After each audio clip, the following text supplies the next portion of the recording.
Bueno, buenos días, muchas gracias, gracias a todos. Gracias por la invitación y felicidades por este recorrido y este día que puedo imaginar que es especial para mucha gente aquí.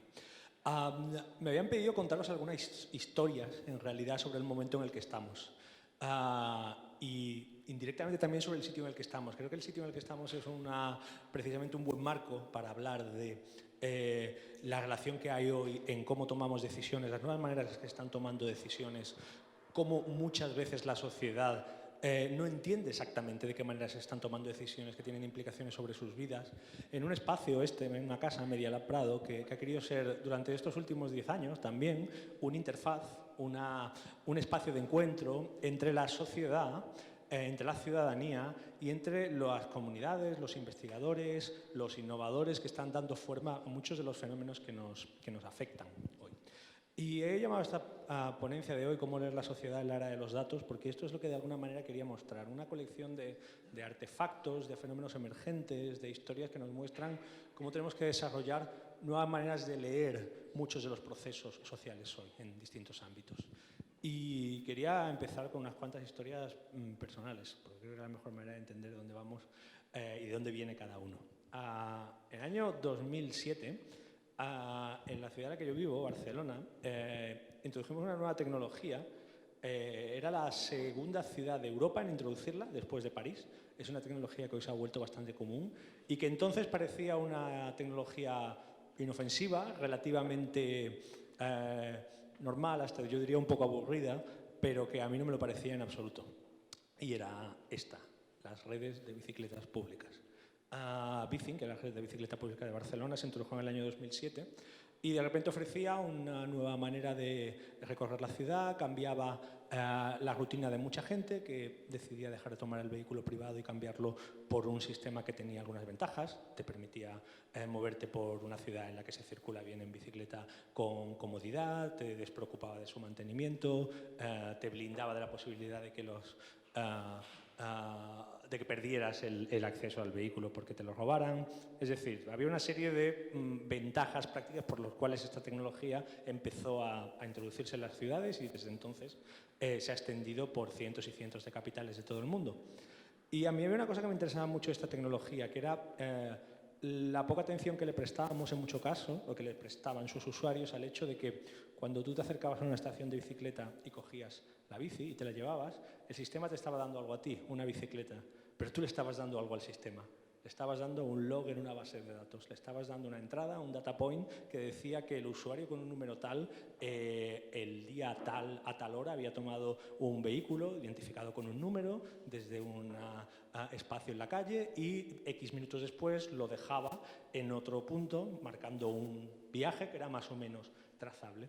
Y aquí había pasado una cosa, que es que al usuario que hubiera dejado de usar su bicicleta para hacer el recorrido al trabajo o a la universidad todos los días y hubiera empezado a usar este sistema, había pasado de un acto completamente privado, continuo, no trazable de alguna manera, no identificable, y se había convertido en un agente que genera registros, que generan un trazo de datos, que todos ellos forman parte de una base de datos, de un sistema, que era una concesión privada, concedida por la administración pública bajo un régimen determinado, etcétera, etcétera. De repente, un montón de usuarios, de ciudadanos, pasaban de ser sencillamente gente yendo al trabajo o a la universidad en una bicicleta y se convertían en una estructura de generación de información, y esta información podía enseñarnos y mostrarnos muchas cosas. Un par de años después, un investigador de la Universidad Pompeu Fabra de Barcelona, trabajando en su tesis, Fabien Girardin, empieza a producir imágenes como estas, que es lo que pasa cuando miles de usuarios individuales se agregan y te empiezan a enseñar una imagen de un domingo cualquiera de primavera en Barcelona, cuando la gente por la mañana coge las bicicletas y todos bajan hacia la playa. Y a lo largo del día puedes ver el flujo de cómo las estaciones se van llenando y se van vaciando. Y por un lado es un rastro de un sistema, esto es casi lo que podríamos llamar, y llamábamos en aquel momento, polución o contaminación de datos, porque era una consecuencia de la operación del sistema, pero también es una foto de la ciudad, también es una manera de repente de leer, de poder ver y de poder detectar cosas que siempre han estado ahí, pero que no podíamos codificar, que no podíamos trazar tan claramente. Y también muestra uno de los problemas, por ejemplo, de intentar de ir a la bici de ir en bici a la playa en Barcelona un domingo. No lo hagáis nunca porque no vais a conseguir aparcar. Aquel mismo año empezamos en esta casa en la que estamos, en Medio del Prado, un programa, una línea de trabajo, de investigación, en el que queríamos precisamente hacer preguntas y escudriñar historias con datos, con la capacidad de tener acceso a nuevas fuentes de datos que contaban cosas, que nos dejaban ver cosas sobre distintos ámbitos de nuestra existencia cotidiana y que además se podían convertir en herramientas de indagación para hacer preguntas y también en herramientas de calidad democrática, de maneras de que la ciudadanía se podía articular y hacer preguntas a las administraciones, a los responsables de distintos servicios o departamentos públicos para descubrir cosas. Ese es el programa Visualizar que hemos desarrollado desde entonces. Visualizar, que tiene lugar en este edificio, donde estamos cada año y medio o así, más o menos, junta a gente de todo el mundo y les pide que hagan preguntas que puedan responderse sencillamente accediendo a distintas fuentes de datos. Y también ha querido ser desde siempre un estímulo para generar una cultura pública de los datos. Y con una cultura pública de los datos me refiero no solamente de que exijamos que los datos producidos por las administraciones públicas sean abiertos, libres y estén puestos a nuestra disposición para su reutilización, dado que son de todos nuestros y somos pagados con nuestros impuestos, sino también una cultura de la práctica de los datos, en el sentido de que para nada sirve que generemos una cultura de la abertura de datos y de la transparencia si no la ejercemos, si no ponemos esos datos en valor siendo activos. Y durante estos últimos 10 años, por ejemplo, hemos tenido unas grandes esperanzas en cómo la puesta a disposición y abertura de datos públicos podía generar toda una serie de fenómenos de mejora de la calidad democrática, y los resultados han sido irregulares porque vemos que no solamente necesitamos acceso, necesitamos práctica, y necesitamos una práctica activa, responsable y estimada desde muchos ámbitos. En Media Lab se articuló toda una comunidad tremendamente transdisciplinar, o a mí me gusta decir más antidisciplinar, que es lo que identifica este centro, en el que activistas sociales, antropólogos, artistas, diseñadores, psicólogos, programadores informáticos trabajaban juntos a la hora de hacer determinadas preguntas. Los tiempos han cambiado tanto, me alegra mucho decirlo, que muchos de ellos precisamente están ahora en el ayuntamiento instaurando políticas de transparencia y de acceso a la información de distintos ámbitos. Y solamente por poner un ejemplo de algunas de las clases de proyectos que hicimos en Visualizar y que hemos hecho en Visualizar en estos años, en 2009 un grupo liderado por una arquitecta de Madrid, Nerea Calvillo, se dirigió al Departamento de Medio Ambiente de la Ciudad de Madrid con la petición para pedir todos los datos de registros de las estaciones de medición de la polución del último año y en la mayor resolución posible. Son datos que estaban disponibles en la página web del área de medio ambiente del ayuntamiento, pero que pidiéndolos directamente nos permitían tener acceso a una cantidad mucho más grande y en mejor resolución que en la que estaban publicados. Esto era en el año 2009, como estoy contando, y ya estaban empezando a cambiar algunas cosas. En el año 2007, por ejemplo, cuando empezamos también a pedir activamente datos a las administraciones públicas y muy especialmente al Ayuntamiento de Madrid, dado que es la casa que alberga esta institución, y en aquel momento todavía no entendían por qué tenían que darnos datos, quiénes éramos exactamente y qué era lo que queríamos hacer con ellos. En 2009 ya habían cambiado las cosas y ya empezamos a poder trabajar. Y el objetivo de esto era hacer una aplicación que fuera a ser algo así como un diario de un año en el aire de Madrid, un año en la calidad de aire de Madrid. Elaboramos una aplicación que básicamente te permitía identificar las 6 sustancias que por ley hay que medir su presencia en el aire. Siento que no se vea muy bien porque el fondo es negro, pero bueno, podéis entenderlo. Y por un lado, esto nos excitaba mucho porque de repente teníamos aquí algo que podíamos ver y que podíamos enseñar. Podíamos ver claramente cosas como cuando los domingos el Madrid juega en el Bernabéu, en la Castellana se disparan los niveles de CO2 a medida que los coches van llegando al estadio, y como es muy distinto la calidad del aire en el centro de Madrid un domingo que juega el Madrid frente a un domingo que el Madrid juega fuera, por ejemplo. Y también empezamos a ver que algunas de estas herramientas podían ser herramientas por un lado, ¿qué es lo que queríamos? Que fueran herramientas de diálogo, de conversación, es decir, que mostraran a la gente de alguna forma que aquí había un aspecto de su cotidianidad al que a lo mejor no le habían prestado atención, que tiene una incidencia sobre su calidad de vida y sobre la forma en la que vive, pero también que pudiera ser una herramienta de decisiones colectivas, que por ejemplo si tú sufres de alergias, pudiera ser una herramienta que te enseñara o que te permitiera entender cómo la calidad del aire en el lugar en el que te vives te puede afectar. Y el caso es que no mucho después de que hiciéramos este proyecto, y no estoy diciendo que por este proyecto, no tiene nada que ver, pero coincidió en el tiempo, empezó a haber un debate en Madrid acerca de la calidad del aire de Madrid y de cómo esta calidad del aire era presentada y era discutida a partir de los datos que se recogían. Y también vimos cómo el ayuntamiento en momentos determinados empezó a cambiar las posiciones de las estaciones que toman la medición, porque si tú coges una estación de medición del aire y la acercas mucho más a una zona verde, de repente mágicamente mejora la calidad del aire.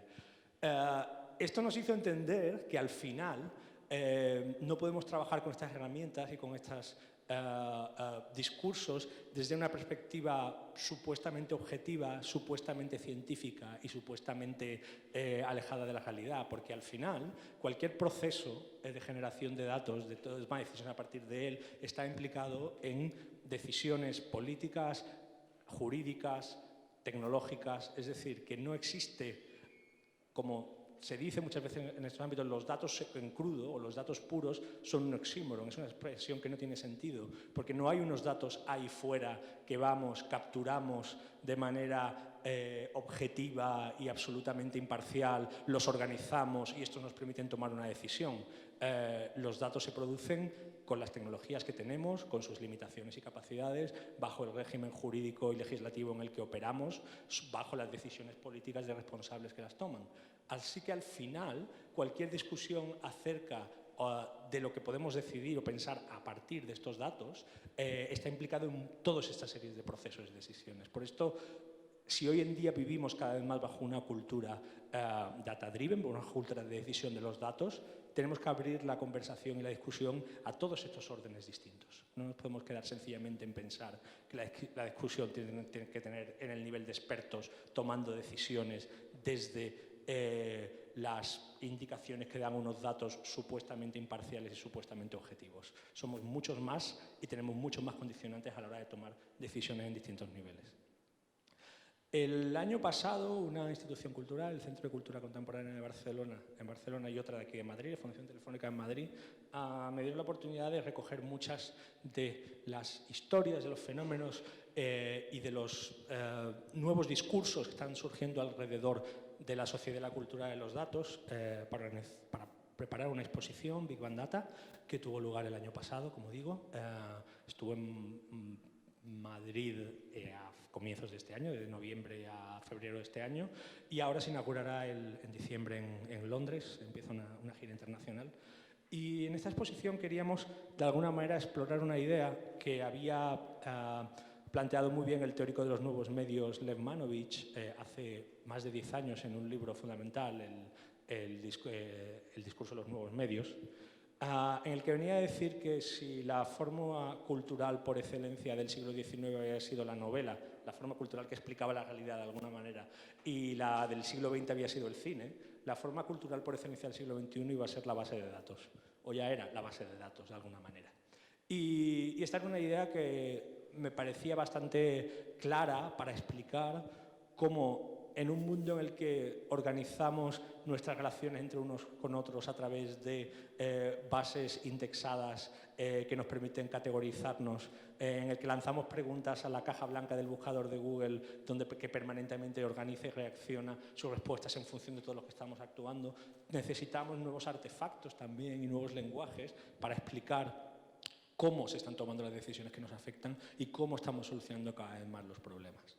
Y para ello tuvimos que recurrir a muchísimas estrategias y muchas historias y muchas formas. Y la primera, más importante para mí, era mostrarle a la gente y ser mucho más claro acerca de cómo existe o hemos construido una inmensa maquinaria de intermediación entre todos nosotros, y que esta maquinaria de intermediación no solamente no es invisible, no es etérea, no es transparente, sino que es cada vez más un mecanismo de negociación entre cómo nos relacionamos, entre los procesos políticos, entre los procesos económicos, y que ese mecanismo de negociación también interfiere en la manera en la que generamos y tomamos determinadas decisiones.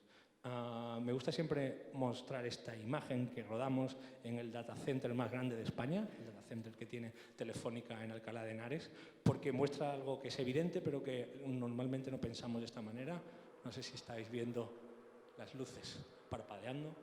Esas luces son las luces de un servidor a medida que se escriben archivos o se leen archivos. Pero esas luces, básicamente, somos nosotros.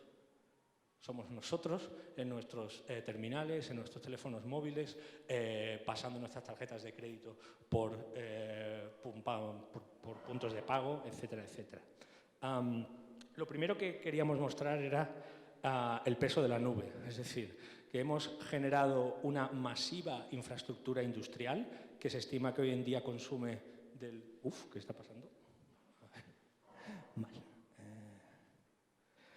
Decía que hemos generado una masiva infraestructura industrial que está consumiendo entre 1,5 y 2% del consumo eléctrico mundial, que hemos llenado el mundo, hemos tejido una telaraña inmensa de cables y de ondas electromagnéticas alrededor de todo el planeta, y que esto cada vez más media nuestras interacciones, nuestras relaciones y condiciona nuestra capacidad de elección libre en el mundo. Queríamos entrar en este espacio, que normalmente es un espacio no representado, de hecho es muy literalmente un espacio no representado. Estas habitaciones que veis, en un data center grande hay muchas habitaciones vacías. ¿Por qué? Porque esos son nuestros mails del año que viene, nuestros documentos del año que viene. Por definición, un data center es una arquitectura inacabada, tiene que ser una arquitectura sin acabar. Y lo que queríamos hacer entrando aquí para generar esta instalación era capturar las cualidades arquitectónicas de un espacio no representado que tiene una relación muy directa con nosotros, porque todos los días, literalmente miles de veces, estamos acudiendo de distintas maneras a instalaciones como estas, a cajas grises en polígonos industriales a las afueras de las ciudades, que sin embargo durante mucho tiempo han sido anónimas, y han sido básicamente anónimas, y que son nuevos iconos del poder también. A mí me gusta pensar que son nuevas catedrales, nuevas formas de representar los símbolos en los que hoy en día reside el centro del poder. Durante mucho tiempo nos contentamos con un discurso de la sociedad de la información basado en la idea de lo virtual y de lo intangible, ¿no? de que todo lo que hacíamos en ese espacio, de alguna manera, no sabemos muy bien cómo, no tenía ninguna relación con el mundo real. Incluso los que seáis mayores en esta habitación, los más jóvenes, estoy seguro de que no, recordaréis que a finales de los 90 hacíamos una especie de distinción totalmente naif y absurda entre la vida real y lo que pasaba en la vida virtual, o el mundo online, ¿no? Como si una no tuviera incidencia sobre la otra. Y en el discurso de hoy en día lo que podemos ver es que hay grandes condicionantes geoestratégicos para definir la forma de esta nube. Es decir, que no solamente todo esto que nos afecta no es inmaterial e intangible, sino que su materialidad, de qué manera se sitúa, dónde se instala, bajo qué régimen, está condicionado por parámetros de mucho tipo. Una de las cosas que mostramos en la exposición es esto, no lo veis quizá muy bien, todo el suelo, que es el mapa mundial de cables submarinos, que todos los años produce una compañía que se llama Telegeography. La industria de los cables submarinos es una industria fascinante porque es uno de los testigos secretos, de alguna manera, de la evolución de la historia de las telecomunicaciones, desde el telégrafo. Hay empresas que llevan desde hace 150 años cableando el fondo del océano, primero para el telégrafo, después para el teléfono, después para las transmisiones de datos. Y me llamó mucha atención, por ejemplo, ver cómo a los visitantes, todo el mundo cuando venía y veía el mapa de cables submarinos, indistintamente miraba al lugar del que viene, ¿no? Iba a buscar cómo es el fondo y cómo son las conexiones en el lugar del que viene. Y era muy espectacular para los cubanos, porque si ves el mapa de cables submarinos ves cómo Cuba está unida al resto del mundo por un único cable que la conecta con Venezuela, y cómo precisamente el que debería ser el punto central de conexión del Caribe, dado que está en el centro del Caribe, se ve ruteado y girado por todos los cables que lo rodean para no tocarlo, ¿no? Y aquí veis un ejemplo muy claro de cómo la infraestructura toma la forma de un régimen político determinado y se ve implicado por ello. Y también mostrar algunos de estos espacios, de estos puntos claves de estas catedrales como espacios que están sujetos a determinados condicionantes y bajo determinados regímenes, y como también digamos que hay una traslación entre los efectos y los principios por los cuales estos espacios toman forma y los servicios que representan. Esto, por ejemplo, que estáis viendo es Facebook, en el norte de Suecia, en una ciudad que se llama Luleå, en un data center en el que es probable que muchos de nuestras cuentas existan y desde las que operen, es probable que todos vosotros varias veces al día paséis por aquí, de alguna manera u otra. Y Facebook está en Luleå, a 100 kilómetros del Círculo Polar Ártico, porque todos los que recordéis que es básicamente un ordenador, sabéis que es básicamente un procesador que se calienta, un disco duro que almacena datos en él y un ventilador, un sistema de disipación de calor que intenta mantener ese procesador frío. Así que si tienes que enfriar millones y millones de procesadores e intentar bajar tu cuenta de gasto eléctrico, dado que el principal gasto de consumo eléctrico de los data centers es la refrigeración, pues tendría bastante sentido situarlo en un sitio como este, a 100 kilómetros del Círculo Polar Ártico. La factura de la luz de lo que hacemos todos los días en el mundo online, como digo, ya no es anecdótica. No quiero sugerir que tengamos que buscar en Google por moderación, pero sí que la idea de que todo esto no tiene ninguna incidencia en el mundo real no se sostiene. Otros espacios francamente fascinantes como este. Esto es 60 Houston Street en Manhattan. Es uno de los grandes puntos cardinales históricos de la industria de las telecomunicaciones. Es lo que se llama un colocation center. Y un colocation center es, cuando hablamos de Internet como la red de redes, las redes se encuentran unas a otras en sitios, en lugares. Y este es un sitio en el que muchas redes se encuentran con muchas redes. Es donde literalmente unos operadores de telecomunicaciones conectan con otros para permitir que los datos circulen. Y hay muchas historias interesantes de este sitio, porque muchos de los servicios financieros que operan en Wall Street dependen de este punto de intercambio.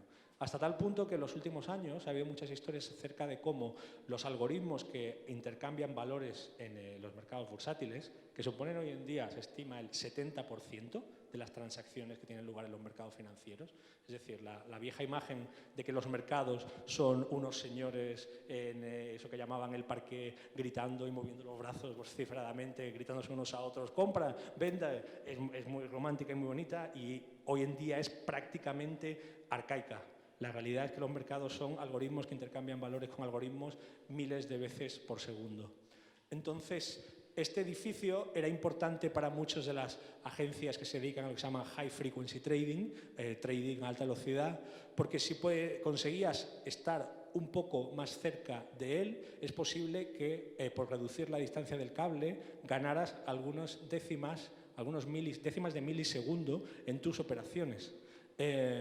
Y por lo tanto tenías una ventaja competitiva frente a tus competidores. El discurso de lo virtual empieza a descomponerse y a caerse a trozos cuando tienes agentes que están literalmente intentando hacer su cable 200 metros más corto que el cable de su competidor. Otras cosas que empezamos a ver y a mostrar es cómo, al igual que hablábamos antes con el tema del Wizzing,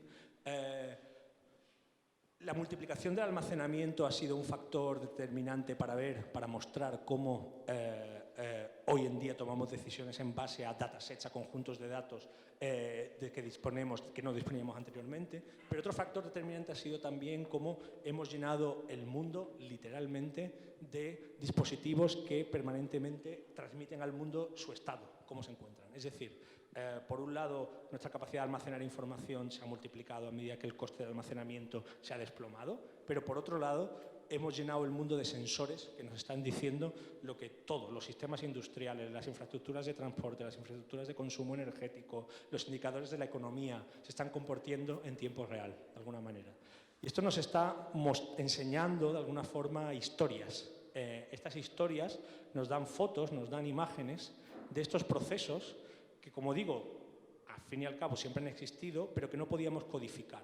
Y en esta codificación tenemos, por un lado, imágenes fascinantes, como esto que vemos, que es el tráfico aéreo en 24 horas en Europa, pero también en muchísimos otros ámbitos que nos están, de alguna manera, sugiriendo que podemos actuar por los sistemas, en los sistemas, sobre los sistemas, a medida que los monitorizamos, que podemos ver cómo funcionan. Y esta idea es, por un lado, muy seductora y, por otro lado, muy problemática y muy peligrosa y genera, digamos, muchos problemas. Para mí, una tercera historia fundamental para entender muchas de las cosas que están pasando hoy es que en los últimos 10 años, sobre todo 10 años, sí, también, ha tenido lugar una transición fundamental, una transición histórica. Hasta hace 10 años, la gran mayoría de los conjuntos de datos que se producían en el mundo lo producían los procesos administrativos, los procesos científicos, la operación de la economía, etcétera, etcétera. Pero hoy en día, la apabullante mayoría de datos que se producen en el mundo los producimos todos nosotros, con nuestra actividad cotidiana, sencillamente por el hecho desde cada vez que hacemos like a un post en Facebook, que tomamos una foto y la subimos, que hacemos una búsqueda en Google, etcétera, etcétera. Esto es una instalación de un fotógrafo belga, se llama Eric Kessels, que mostrábamos en la exposición, se llama 24 horas de fotos, son las casi 950.000 fotos que se subían a Flickr, a la red de comparto de fotos Flickr, en 24 horas en 2009. Hoy en día actualizarla sería muchísimo más difícil porque habría que multiplicar como por 5 o por 6 el tamaño de esta habitación. Todo esto sugiere de alguna manera que estamos en una transición fundamental en la forma en la que se produce hoy el conocimiento. Que lo que estamos viendo no es tanto una revolución en determinados ámbitos, en determinadas industrias, sino una forma y una lógica distinta en dónde son los espacios desde los que emana la información que luego, organizada, tratada adecuadamente, puede convertirse en conocimiento y de qué clase es este conocimiento, a partir de qué principios permite tomar decisiones. Es por supuesto, la lógica o el término de lo que hemos venido a llamar Big Data, que es un término que yo intento no usar mucho porque no es un término científico, porque es un término básicamente comercial, de marketing, porque es excesivamente vago, porque digamos que tiene toda una serie de connotaciones en función de quién sea su emanador, de quién proceda, y porque es ambiguo. A mí me gustaría haceros como un panorama acerca de todo lo que está pasando en distintas industrias, acerca de cómo la lógica de análisis de datos, la lógica de las metodologías data-driven está cambiando los procesos de toma de decisión. Pero eso me llevaría 2 o 3 días mínimo y está empezando a ser tan intenso que no creo ni siquiera que una única persona sea capaz de ofrecer una panorámica representativa. No creo que sea exagerado decir que no hay básicamente ninguna gran industria que nos esté viendo hoy transformada en sus formas de operar, o ningún sector industrial o comercial, por las lógicas de análisis de los datos que genera a la hora de tomar decisiones. Pero, por decirlo muy rápidamente, desde la producción energética, a la gestión del mercado inmobiliario, a la manera en la que operan las compañías de seguros, a la forma en la que opera la industria de la aviación comercial, a las lógicas de la que operan las industrias de telecomunicaciones, a la industria turística y los hoteles, al sector biosanitario. No hay un ámbito en que hoy en día las preguntas que estén planteando no son cómo podemos saber cosas que no sabíamos a partir de nuestros datos y cómo podemos poner nuestros datos en valor. Y este es un proceso que en los últimos 10 años no ha hecho más que subir y en los últimos 5 años ha explotado y en los últimos 2 años está empezando a generar muchas preguntas y muchas dudas. Creo que los últimos 18 meses son los de una cierta incerteza a la hora de entender que muchas de nuestras asunciones iniciales podían ser ingenuas y de exigir una examinación un poco más detallada. Pero solamente por contar algunas historias, para que tengáis una serie de postales, casi, de fotos, de cosas que han pasado en estos últimos años. Este chico, que tenía 29 años en 2011, se llama Daniel Wagner y era el Chief Analytics Officer de la campaña presidencial de Obama en su última legislatura. Y esa campaña marcó una transición también a la hora de cómo se gestionaban y cómo se ejecutaban las campañas electorales. Digamos que en el sistema americano se pueden relacionar encuestas con bastante baja resolución, digamos, encuestas al nivel de condados y a nivel de estados, Como sabéis, en el sistema político americano durante las campañas hay básicamente tres clases de estados. Están los estados tradicionalmente demócratas, los estados tradicionalmente republicanos y luego lo que llaman swing states, que son los estados los que en función de cómo vaya la elección pueden caer hacia un lado o hacia otro. Y evidentemente es en esos estados donde se juegan las campañas electorales, en los swing states. Lo que la campaña de Obama en 2011 hizo fue concentrar todos los esfuerzos diariamente según los trackings de cómo evolucionaban las encuestas en esos estados para descender al mismo nivel del barrio para ver en dónde eran las áreas en las que tenían que volcarse sus esfuerzos de campaña, haciendo una campaña inteligente en el sentido de no tratar a todos los electores iguales y mandar su mensaje concentrándolo, digamos, con un modelo de difusión, sino poniendo el microscopio acerca de dónde era día a día los espacios en los que había huecos en los que se podía conquistar terreno, en los que se podía ganar. Este señor, Nate Silver, se ha convertido en un símbolo en estos años por ser un analista político que desde las páginas de los medios en los que ha escrito venía a explicar la realidad política a partir de una lógica distinta, no una lógica, la mayoría que usan los analistas políticos basados en el relato, basados en valores subjetivos, con cómo han visto al candidato, cómo de convincente es su narrativa, cómo se supone que sus ideas impactan de alguna manera sobre distintas formas de electores, sino utilizando esos datos, esas campañas para hacer un seguimiento día a día mucho más preciso de cómo evalúan el estado de opinión del país. Esta imagen es interesante, muestra lo que había sido los pronósticos de Nate Silver durante toda la campaña y lo que fueron los resultados finales.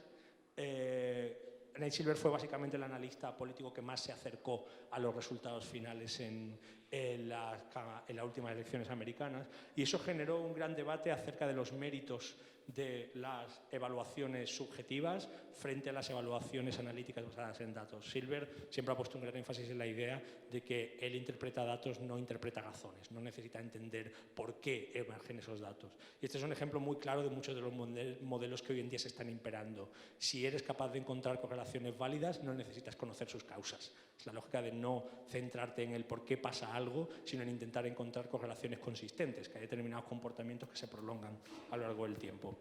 Por supuesto, otras veces Nate Silver se ha equivocado y ha trasladado sus metodologías a otros países, como por ejemplo en las últimas campañas, en las últimas elecciones británicas, y no le fue tan bien, porque al final su metodología es tan buena como los datos que tiene y en el sistema político estadounidense son buenos y en otros no lo son. Nosotros, por ejemplo, no tenemos ni de lejos la clase de datos que permiten imperar análisis de este tipo. El periodismo es uno de los ámbitos que más ha cambiado en estos años, con la explosión de toda una disciplina, el periodismo de datos, en el que la lógica de buscar historias dentro de las estructuras de datos, de distintos conjuntos de datos, se ha convertido en una metodología consistente. Y también ha empezado a generar una nueva forma de narraciones, de contar historias. Esto que veis, por ejemplo, es el trabajo de uno de los dos departamentos más potentes de periodismo de datos del mundo, el del Guardian, con los datos que les proporcionó Wikileaks tras la filtración de todos los incidentes de combate que habían tenido lugar sobre el terreno en Irak. Cuando de repente tienes que contar una guerra, no en función de lo que estás viendo en el día a día, sino de un conjunto de datos que te dice exactamente cuáles han sido todas las veces que ha habido un incidente armado implicando a ambos bandos, tienes de repente otra clase de mirada y tienes que empezar a desarrollar otras clases de lógicas, que es muy apabullante, porque es pasar de lógica a una página relativamente lineal donde cuentas una narrativa realmente comprensiva a la lógica de la base de datos, a la lógica de hay miles de microhistorias aquí dentro que escudriñar. Pero probablemente es una forma mucho más fiel y mucho más exacta de explicar la realidad hoy que la de las narrativas lineales más reduccionistas. Y en muchos casos el periodismo de datos también de alguna manera ha validado o ha sido quien ha puesto en valor la función social de muchas filtraciones, de cómo en los últimos años las filtraciones se han convertido en un fenómeno recurrente y cómo muchas de ellas ha sido a través de las capacidades de análisis del periodismo de datos donde han mostrado su valor para la sociedad, como evidentemente, como sabéis todos, en el caso Snowden, quizás por encima de todos. Otros ámbitos importantes, el urbanismo. En la gestión de las ciudades hay toda una serie de obsesiones hoy en día acerca de cómo podemos mejorar la ciudad, cómo podemos hacer su gestión más eficiente, cómo podemos solucionar los problemas de las grandes urbes a través de los datos que las ciudades generan. Las ciudades generan enormes cantidades de datos y lo hacen cada vez más a medida que vamos reemplazando infraestructuras urbanas tontas por infraestructuras urbanas inteligentes. Y inteligentes quiere decir llenas de sensores que generan datos, no quiere decir que son capaces ellas mismas de tomar las decisiones correctas. Creo que esto es una precisión importante. Esto es un vídeo como miles que hay de ciudades que están mostrando sus estrategias de ciudad inteligente, dotando de sensores los sistemas de recogidas de basuras, que permite saber optimizar cuándo están llenos y por lo tanto cuánto deben de ser vaciados y cuándo no, los sistemas de iluminación en la calle, que quieren optimizarse para ofrecer más luz cuando hay gente en la calle y ofrecer menos cuando no hay nadie en la calle, los sistemas de parking automático, que quieren ayudar a los conductores que están en la calle buscando una plaza de parking a encontrar una plaza libre, lo cual es un problema importante porque la mayor parte del CO2 que producen los coches en las ciudades lo producen cuando estás intentando buscar aparcamiento. Muchas maneras o muchos problemas en los que parece de golpe que hay una manera fácil de, a través de los datos, encontrar mejores formas de tomar las decisiones.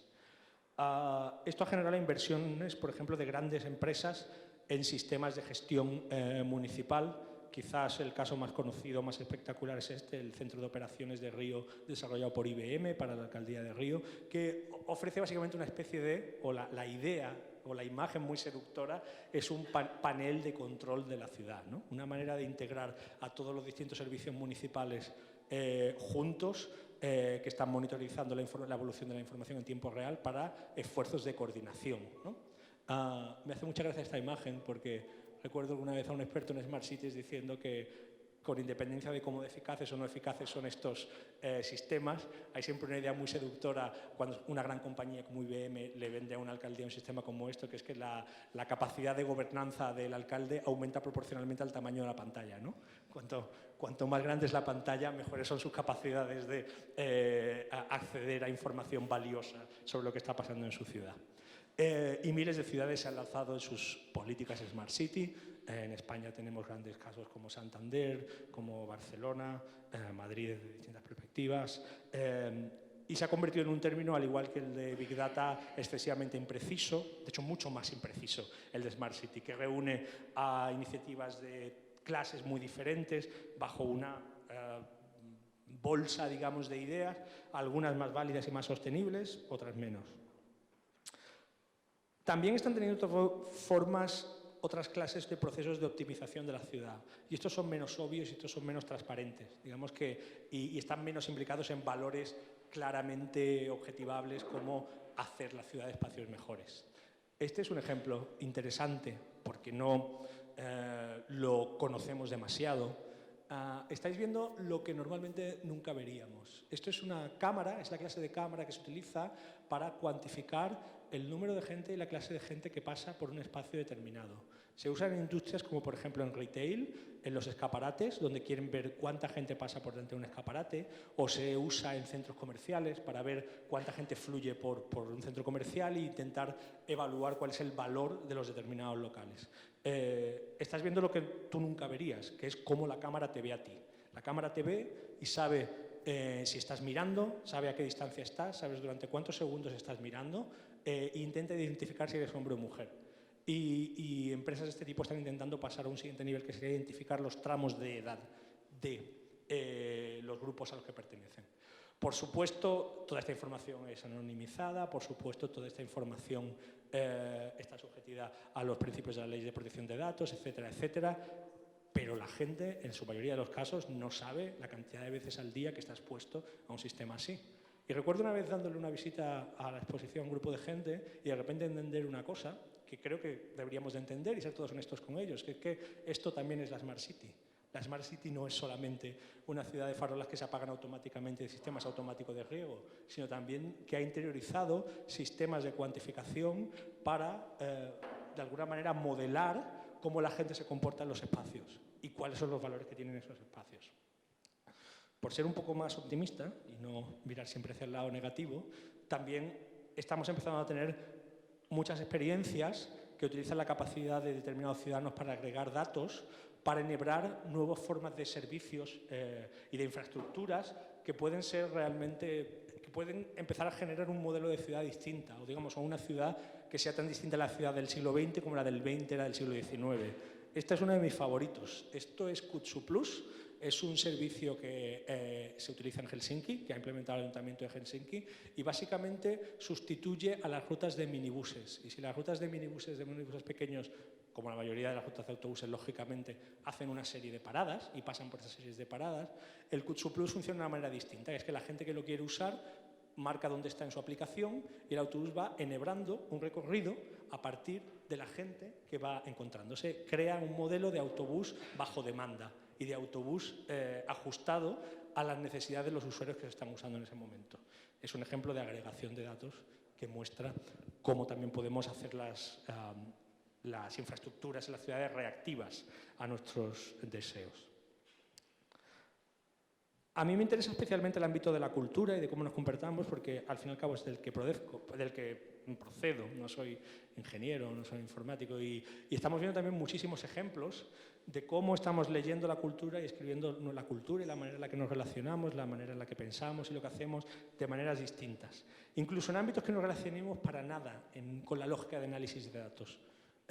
Un par de estos ámbitos que quería destacar, porque muchas veces son los que vemos como muy alejados de estas lógicas. Uno es el ámbito emergente de lo que hemos venido a llamar humanidades digitales, que es como disciplinas como la historiografía o los estudios literarios están empezando a utilizar los grandes conjuntos de datos, por ejemplo, para intentar trazar lógicas que no podíamos ver por el estudio de documentos uno a uno, sino que solamente vemos cuando de alguna manera alejamos el foco y vemos el comportamiento a gran escala.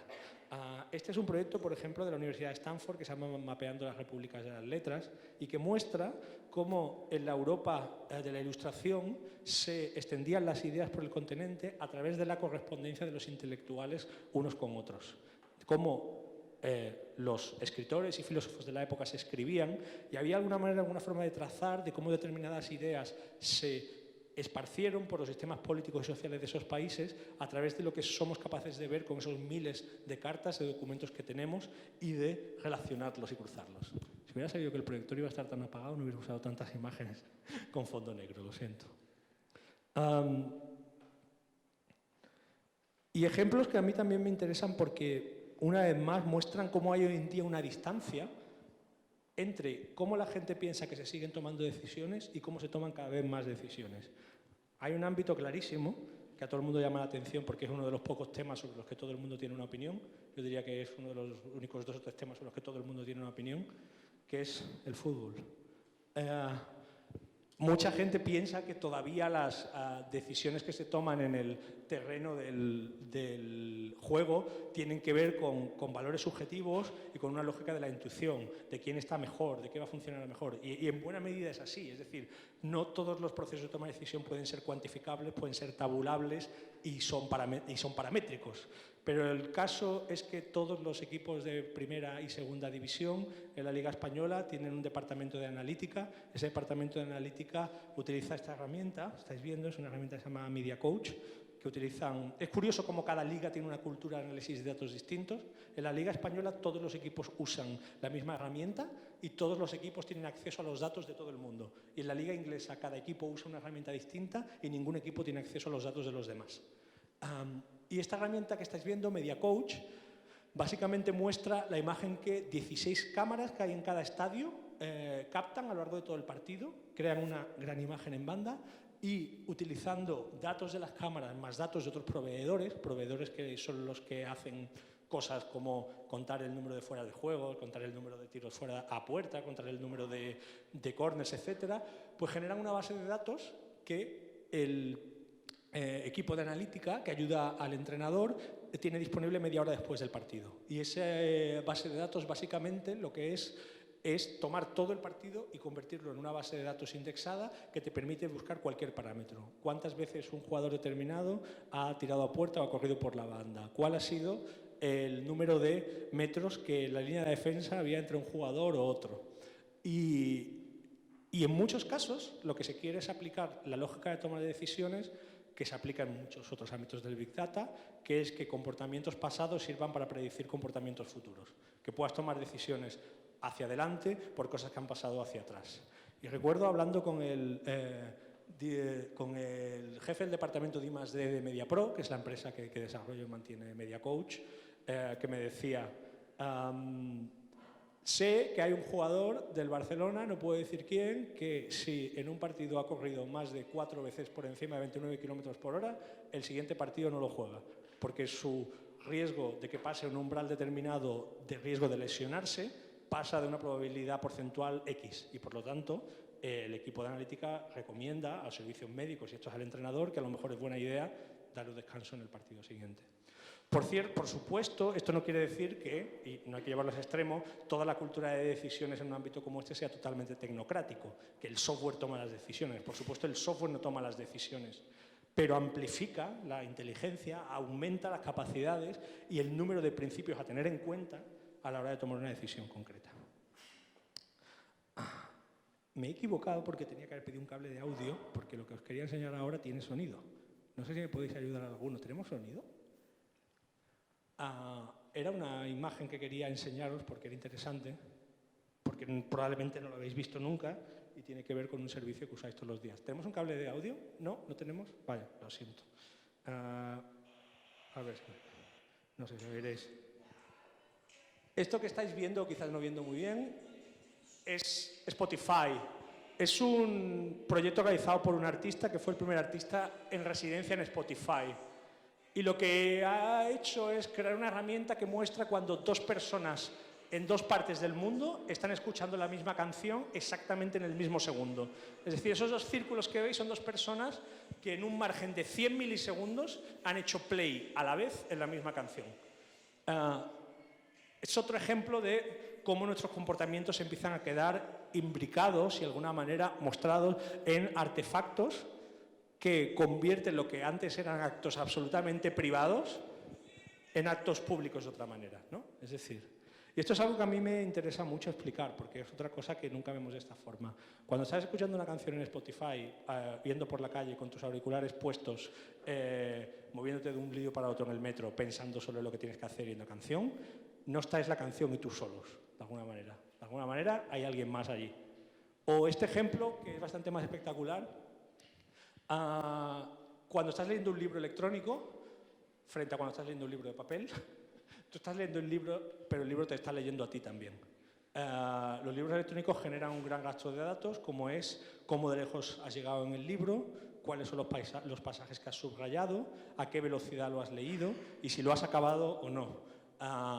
Esta noticia explicaba que menos de la mitad de los lectores finalizan los bestsellers, porque los datos que tiene Amazon de cuánta gente llega hasta el final del archivo son esos. Y incluso ejemplos muy espectaculares, no sé cuántos recordáis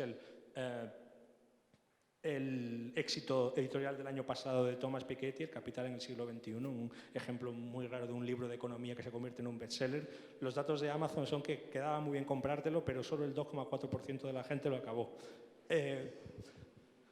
Yo tengo un poco una teoría, que es una teoría quizá un poco exagerada, que es que esto no es un libro. Es decir, en el momento en que hay alguien entre el lector y el contenido leído y ese alguien de alguna manera puede interferir en la experiencia, el artefacto ha cambiado. Lo seguimos llamando libro electrónico porque cumple la misma función del libro, pero básicamente el número de elementos ahí ha cambiado. Y si lo pensáis, para mí esto es interesante, que en realidad es un ejemplo muy inofensivo, porque no tiene que ver con muchas cosas, pero para mí es muy radical. El acto de estar solo leyendo un libro es una de las situaciones de intimidad más absolutas que puedes tener. Pues cuando estás leyendo un libro electrónico no estás solo, tampoco. ¿Cuántos habéis visto esta serie de televisión, House of Cards? Esta serie de televisión está producida por Netflix, la plataforma de streaming de vídeo, que llegó a España la semana pasada, o sea, es un buen momento para hablar de ello. Y cuando Netflix decidió producir esta serie de televisión, que era un remake de una serie de la BBC de los años 90, no lo decidió de una manera pura y exclusivamente subjetiva, pensando que era un buen proyecto y era una buena idea. uno de los principios que le dieron pie a decidirlo fue que los datos revelaban que había bastante gente que había visto el remake británico, que le gustaban las películas de Kevin Spacey y que le gustaban las películas de David Fincher, productor del remake americano, y que esos datos podían ser un principio indicativo para pensar que ese era un proyecto que podía merecer la pena. Cada día Netflix almacena aproximadamente 30 millones de plays, es decir, 30 millones de interacciones de sus usuarios que incluyen cuándo le das pausa a una película, cuándo rebobinas, cuándo haces fast forward, las puntuaciones que le das y, por supuesto, si lo que has visto tiene algo que ver con lo que has visto anteriormente, creando unos perfiles bastante personificados de cada uno de sus 60 millones de usuarios. Esto quiere probablemente intentarse utilizar para resolver uno de los problemas más complejos en la historia de la humanidad, que casi nadie ha sido capaz de resolver de manera fehaciente y que todavía no hemos resuelto, que es que una industria como la cinematográfica se gasta 60, 70, 80, 90 millones de dólares en producir una película y no tiene absolutamente ni idea de si esa película va a ser un éxito o un fracaso. Y es así, es decir, hay indicadores determinados, como que poner a Tom Cruise en una película en principio va a ser bueno para su recaudación, pero no es en absoluto un indicador fiable, dado que hay tantos argumentos que lo avalan como que lo refutan. Así que Netflix es un ejemplo de cómo se quiere generar una cultura determinada con una clase de información que no teníamos anteriormente. Esto, por ejemplo, es un estudio de este año. No deja de ser gracioso porque en muchos casos esos estudios nos refuerzan intuiciones que ya teníamos. Spotify básicamente ha mirado con estos datos cuándo es la edad en la que tus usuarios dejan de escuchar música nueva. ¿Sabéis ese punto en que te deja de gustar la música nueva y solamente escuchas música de tu juventud, de cuando eras joven? Pues Spotify ha querido mirar a exactamente cuándo pasa eso. Las buenas noticias son que está cambiando. La gente cada vez escucha música más nueva respecto a antes. Las malas son que la paternidad es un indicador muy claro y muy determinado. Cuando tienes niños, por alguna razón, te deja de interesar la música nueva. Este señor es Ajay Kalia, es el Chief Data Scientist de Spotify. Es una profesión, yo creo, muy interesante porque... Uy, no estoy aquí. Porque consiste, no se ve nada, en intentar generar fotos de los perfiles de los usuarios para intentar entender qué es lo que nos gusta. Y el problema de entender qué es lo que nos gusta es muy complejo, porque afortunadamente somos muy complejos y muy impredecibles. Y hay cosas que nos gustan a todos, hay cosas que nos gustan solo a algunos. Algunas de las cosas que nos gustan solo a algunos son predecibles, pero luego al final todos tenemos problemas en explicar por qué nos gusta esto y esto y esto, que en muchos casos pueden ser cosas muy diferentes. Estamos ahora mismo en una guerra armamentística en la industria de la música entre distintas plataformas que han entendido que el futuro de cómo la gente consume contenidos culturales cada vez tiene menos que ver con el problema del acceso, con encontrarlo, con llegar a obtenerlo, porque el problema del acceso se está solucionando. Básicamente, llegar a cualquier canción es fácil, llegar a cualquier película es fácil, llegar a cualquier libro es fácil, sino cómo la gente descubre qué es lo que le gusta o cómo accede a aquello que le va a gustar más que el otro. Así que las herramientas básicamente que están usando para ellos son datos. Y el que tenga los mejores datos y el que tenga los mejores algoritmos para interpretar esos datos podrá ofrecer a la gente no lo que sabe que le gusta, sino lo que todavía no sabe que le gusta. Y esta guerra armamentística está creando una economía inmensa. Algunos valoran que la industria de los music analytics, de la analítica en la música, vale en torno a los 1.800 millones de dólares al año. El año pasado Spotify compró Econest, que era una de las grandes empresas de analítica musical, y luego Apple compró Musicmetric, y ambas están implicadas en una guerra para ver quién genera los mejores sistemas de descubrimiento para sus usuarios. Y quién, y esto es más importante aún, encuentra la mejor manera de apostar al caballo ganador antes de que el caballo ganador gane. Hay miles de indicadores en las redes sociales, por ejemplo, de cuando un artista pasa de ser un desconocido absoluto a empezar a tener un determinado grado de penetración, a empezar a hacerse con una base de fans. El que sea capaz de utilizar los datos para encontrar la transición de unos a otros tiene la posibilidad de apostar por un caballo ganador mucho antes que su competidor. Durante los últimos 2 años empezamos a especular con los últimos 2 años, con todos estos datos, de qué manera vamos a empezar a generar artefactos para facilitar estos mecanismos de descubrimiento. Y este año, 2015, está siendo el que estamos empezando a ver resultados.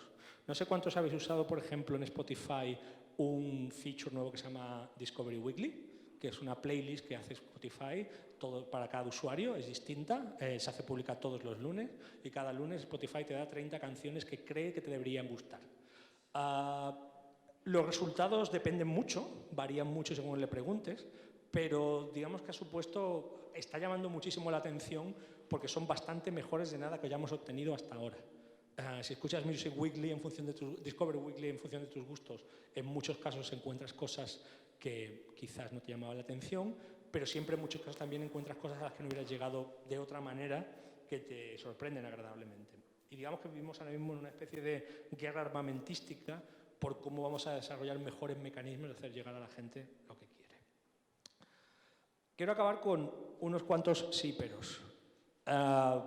Porque digamos que tenemos tantas razones de entusiasmo y tenemos tantas pistas prometedoras y tantas ideas brillantes, como también empezamos a tener, digamos, fenómenos no previstos, grietas en el sistema que nos muestran y que nos hacen emerger razones de preocupación y también algunos conjuntos de razones para pensar que necesitamos quizá nuevas formas de legislación, necesitamos nuevas formas de implicación cívica en nuevos problemas que van apareciendo.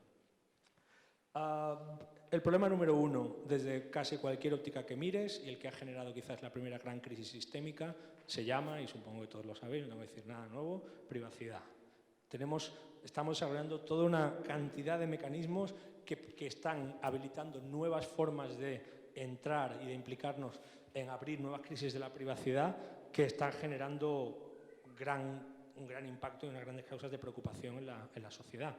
Esta es una imagen que generamos para una publicación que fue parte de la exposición, se llama Escenas de una ciudad bajo vigilancia, y mira 20 tecnologías que se están desplegando en el espacio urbano de la ciudad, que generan formas de datos que pueden producir distintas clases de riesgos de privacidad. Y son cosas muy distintas. Son cosas como, por ejemplo, los nuevos contadores inteligentes de la luz. Los contadores que están sustituyendo a los contadores antiguos que hacen una huella mucho más clara de cuándo estás consumiendo electricidad a lo largo del día y que se ha mostrado, por ejemplo, y hay muchos analistas de seguridad preocupados por ellos, que te pueden decir muchas cosas de cómo vive la gente que vive en esa casa y tienes acceso a esa huella. Porque, por ejemplo, por la mañana tienes un pico, que es cuando conectas la tostadora, y ese pico no es igual si la usas una vez que si la usas 4 veces, porque puedes saber cuándo la gente se ducha, cuándo la gente enciende la televisión, etcétera, etcétera. Tecnologías que están, en muchos casos, ofreciendo datos por privacidad, servicios por privacidad y que durante mucho tiempo hemos aceptado muy alegremente, porque pensábamos, por supuesto, como todos pensamos, que nosotros no tenemos nada que esconder. Servicios, por ejemplo, que son muy cotidianos, como la gente utiliza en los centros comerciales, redes de wifi comerciales que te dan wifi a cambio de tu usuario de Facebook y tu perfil de Facebook, lo cual está bien porque ellos están dando wifi y tú le estás dando todo el mapa social de tus relaciones y qué clase de perfil eres y supones como comprador, ¿no? Farolas inteligentes, sistemas de reconocimiento automático de matrículas, la lista de tecnologías, televisiones inteligentes, la lista de tecnologías con fallos de seguridad además descubiertos y mostrados que abren nuevas zonas y riesgos de privacidad es inmensa. Y también las que facilitan algunas otras nuevas zonas y formas de sospecha. Estamos empezando a tener, por ejemplo, nuevos servicios que trabajan o que permiten hacer cosas como mapas personales genéticos a partir de una pequeña muestra de saliva, ¿no? Servicios de salud que te ofrecen información sobre las enfermedades en las que tienes propensión a partir de una pequeña muestra de salida. Son test genéticos muy baratos, muy sencillos, es muy distinto a un mapa genético completo y creo que ya valen el más conocido que es 23andMe, poco más de 100 euros el test. Ya estamos empezando a tener casos de citaciones judiciales de la policía a estas empresas pidiendo muestras genéticas de sospechosos en casos determinados. Se me está ocurriendo que a alguna gente le puede parecer que esto no es necesariamente malo. Yo solamente creo que abre una zona de mayor, aún más de preocupación. O nuevas formas de profiling. En el Reino Unido, la policía está haciendo seguimiento en las redes sociales de adolescentes para intentar descubrir dónde están las posibles fuentes de problemas. El problema es que, como cualquier otra metodología de profiling, de generar perfiles, estás levantando sospecha en sitios y sobre individuos que deberían de tener derecho no solamente a la intimidad, sino a la presunción absoluta de inocencia y a que no se genere una sombra de duda. La conducta de las redes sociales se convierte de repente en un supuesto predictor de posibles conductas problemáticas después que se quiere extrapolar. Y esto también genera grandes tensiones éticas. Y más allá de la privacidad, también hay problemas con nuevas formas de tecnocracia, digamos, con procesos de tomas de decisiones algorítmicas que no cuentan factores humanos, y factores humanos muy importantes. Esto que estáis viendo es Uber, la polémica empresa de taxis, o de sustituye de los taxis, que crea conductores que sustituyen a los taxis a los que puedes llamar por aplicaciones. Uber tiene un sistema de ajustar la demanda y la oferta muy peculiar.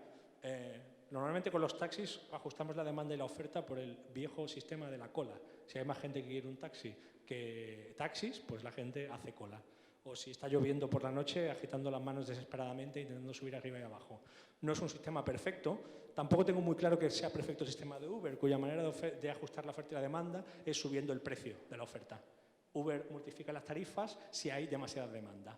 La idea es que eso genera incentivos para los conductores para que salgan a la calle, porque van a ganar más dinero que en una hora normal, pero genera también asimetrías muy fuertes. Genera un modelo en el que el servicio, cuando el servicio está atascado, estará al acceso de quien se lo pueda pagar. Esto es un problema a un nivel, pero por otro lado el problema, y se está revelando, es que el sistema no conta variables determinadas.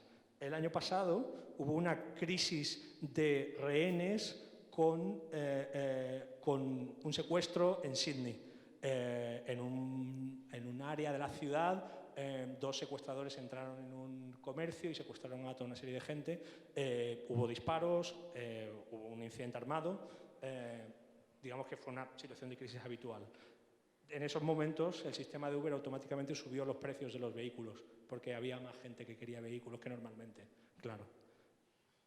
El tuit era de Uber en Sydney, decía que estaba muy preocupado por los acontecimientos y que por eso habían subido las tarifas para animar a más conductores a salir a la calle para que hubiera más coches a disposición de la gente que quería huir de la escena.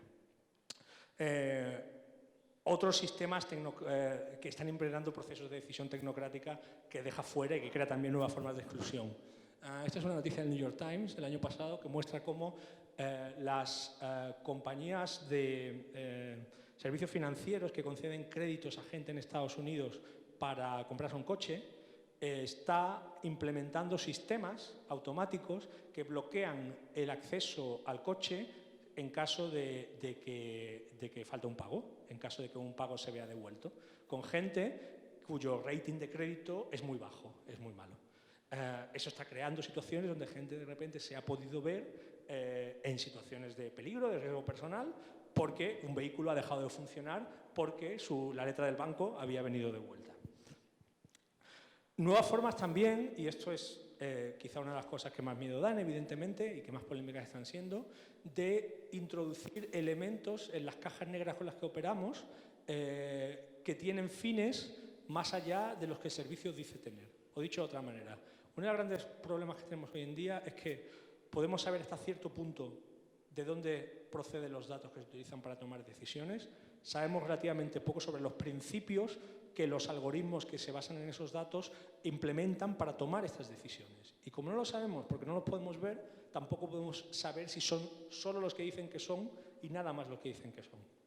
Esto es una noticia del año pasado sobre un experimento en que Facebook quiso con un grupo acotado de usuarios, ver si incrementar el número de noticias positivas que aparecía en su muro incrementaba el número de posts de carácter positivo optimista. Y si incrementar el número de posts negativos en su muro incrementaba de alguna manera el número de posts pesimistas. Es decir, que si podían establecer una relación entre el cariz de cosas que un usuario ve y las que escribe a partir de ahí. Porque aunque parezca increíble, y a lo mejor no es tan increíble, todavía hay mucha gente que cree que lo que ve en su página de Facebook es lo que la gente escribe cuando lo ha escrito por el orden que lo ha escrito. Es decir, sigue pensando que es un sistema como un buzón donde entran los mensajes y se ponen uno detrás de otros. Ignora la existencia de un tercero ahí, una vez más, un algoritmo que toma decisiones y toma esas decisiones de lo que va a ver y de lo que no va a ver en función de distintos parámetros. Y así estamos descubriendo cosas. Este año, este verano, ha sido especialmente fértil, como todos sabéis. Primero, un montón de gente que engañaba a sus parejas o que intentaba engañarlas se vio avergonzada públicamente porque se hicieron todos sus mails públicos, pero después se vieron aún más avergonzados al descubrir que básicamente la empresa del servicio que pretendía facilitar la infidelidad les estaba engañando, porque la apabullante mayoría de mujeres que había en Ashley Madison no eran mujeres, eran bots. Con lo cual de repente parecía un poco cómico porque Ashley Madison era una empresa donde un montón de hombres querían ligar con un montón de mujeres que no existían. Y no creo que tenga que decir mucho más sobre el escándalo Volkswagen y sobre lo que pasa cuando una pieza de software dentro de un producto que tiene unas implicaciones muy directas sobre nuestra seguridad y sobre nuestro bienestar común, no solamente no hace exactamente lo que se supone que hace, sino que hace cosas que no debería hacer y tardamos mucho tiempo en descubrirlo y sospechamos que probablemente esto solamente es la punta del iceberg. La semana pasada hubo una nueva filtración especialmente importante por dos razones. Una, porque quizás como sabráis, es una información de datos de la NSA que al parecer no procede de Edward Snowden, lo cual básicamente establece que hay una segunda persona filtrando datos importantes de la NSA. Este tiene que ver con la política de drones, con cómo se toman decisiones para las ejecuciones que la administración americana realiza a través de drones. Y el antiguo director de la Agencia Nacional de Seguridad y de la CIA, Michael Hayden, el año pasado, dijo una frase que fue especialmente polémica. Esta frase, en un debate relacionado alrededor de la importancia de los metadatos, cuando se vino a decir que muchas agencias de inteligencia no tenían acceso al contenido de las conversaciones, sino solamente a los metadatos, para quitarle importancia, Michael Hayden dijo, sí, bueno, eso es verdad, pero es que todos los días matamos a gente basados en metadatos. Es decir, no en cosas que sabemos que hacen, sino en patrones de conducta, en patrones de comportamiento. Hoy hemos descubierto que IBM trabaja exactamente para la misma manera en los procesos de decisión de cómo se decide ejecutar una persona en el programa de asesinatos por drones de la administración americana, que en cómo se decide optimizar dónde se colocan las farolas en una ciudad, cómo son sus ciclos de alumbrado y de qué manera se implementa, por ejemplo, cualquier servicio ciudadano como el que hemos visto en el Centro de Operaciones de Río. Es decir, que básicamente una misma industria está aplicando sus metodologías a contextos tan distintos como intentar mantener el tráfico de una ciudad bajo control y matar gente con robots voladores en una zona de conflicto.